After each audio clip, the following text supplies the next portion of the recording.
Hello, and welcome to the fifth and final edition of the Fall 2010 Haskell News. I'm Eli Anderson. In our top story, fall graduation is here, and here is Mari Spalla with the report. As the semester comes to an end, we see 32 Haskell students receive their degrees at the Haskell Auditorium.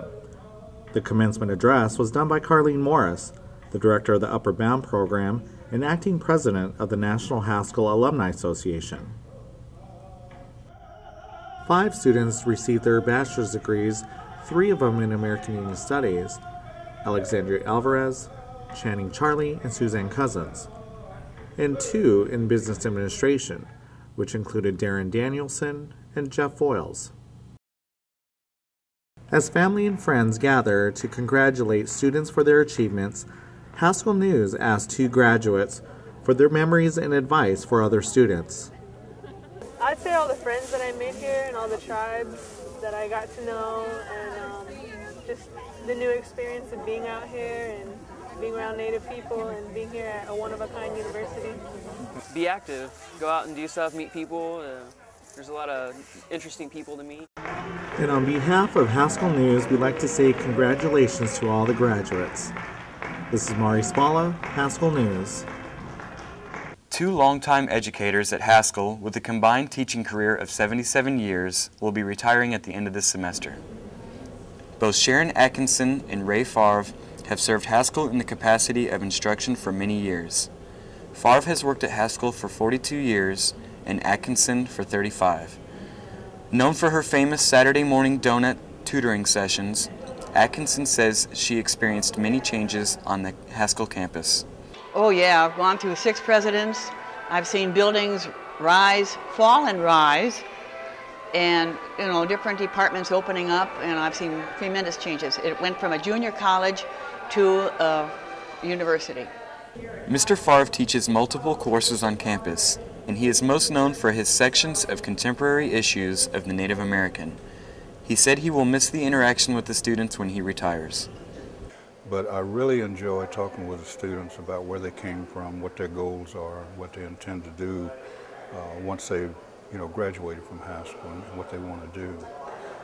And I'll miss that. I really will. I'll miss the interchange with the faculty, and I'll miss a good bit working with the students. And we will be back right after these messages.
Haskell student Brandy Chavez recently visited home to see how her tribe's language is doing in the 21st century. According to Thornton Media Incorporated, there are 175 native languages remaining in the United States, and 90% of the languages will disappear in the next 20 years. I wanted to see what the children of San Felipe Pueblo in New Mexico feel about our native language. Some adults think the kids don't speak it because they are embarrassed. For my younger kids, it's going to be really hard because they think it's funny the way it sounds and stuff like that. Even listening to my uncle tell our tribal history, I know it's important to hear it in our own language because some words are lost in the English translation.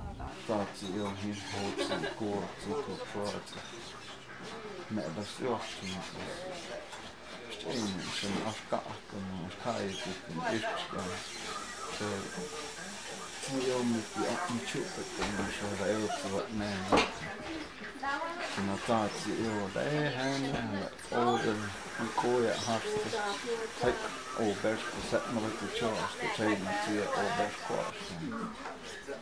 Så ilo det till hålla på I know the children understand my uncle, and I hope they could feel more comfortable and understand the importance of speaking our language as they get older. This is Brandy Chavez, Haskell News. The Wetlands Preservation Organization partnered up with KU Environs to put on a fundraising event called Swampfest to benefit the Eco Walk project being built in front of 31st Street on the south side of Haskell campus. A silent auction was held, informative displays about the wetlands were presented, along with 3 bands that performed. Money raised will be used to finish the Eco Walk project. And in this semester's roundup of sports, the Haskell football team finished the season 1-9, with the only win being at home against Trinity Bible College with a score of 27-14 back in October. The team had its ups and downs this season, but most notably due to the head football coach Eric Brock, who pleaded guilty to a third driving under the influence offense in May 2010. Prior to the homecoming game, Brock was not present at the game, and an assistant coach took over coaching duties for the remainder of the season. It is unclear what the status is for the next season. In cross country, both men's and women's teams placed second at the Midlands Collegiate Athletic Conference. The women's team, though, failed to qualify as a team for the NAIA national meet. However, Haskell's #1 runner, Lenora Loretto, qualified as an individual to compete at the national race held in Vancouver, Washington. She was the first women's runner to qualify for the national meet since Haskell moved into the 4-year division. On the men's side, the second-place finish for the team didn't qualify the runners for a bid to run in the regional meet. But Haskell did send 2 runners individually to try and qualify for nationals. They were Thomas Zuni and Brandon Teslakai. Both ran at the meet held in St. Louis, but did not qualify for the national meet. The following week, though, Thomas Zuni ran in the Kansas City Gobbler Grind Marathon and won the race. With his time of 2 hours and 44 minutes, it also qualified him to run in the NAIA National Marathon Championships in the spring of 2011. In volleyball, the Haskell women's team finished with a record of 9-30, and in the conference they were 6-10. And the basketball teams are still playing, with the men currently at 4-10. The last win was at home against Bethel College with a score of 70-55. Top scorer for Haskell was Marcellus Hill with 14 points in the game. The next home game is December 11th against Mid-America Christian University. For the women's team, they are at a 3-6 record. Their last win was against Rhema Bible with a score of 71-38. The next home game will not be until January 8th, 2011, when the ladies play Central Baptist. And that is all for the semester update of Haskell Sports. Thank you for joining us for another semester of Haskell News. I'm Eli Anderson. We wish you a safe and happy holiday season and leave you with some more footage of the 2010 fall graduation.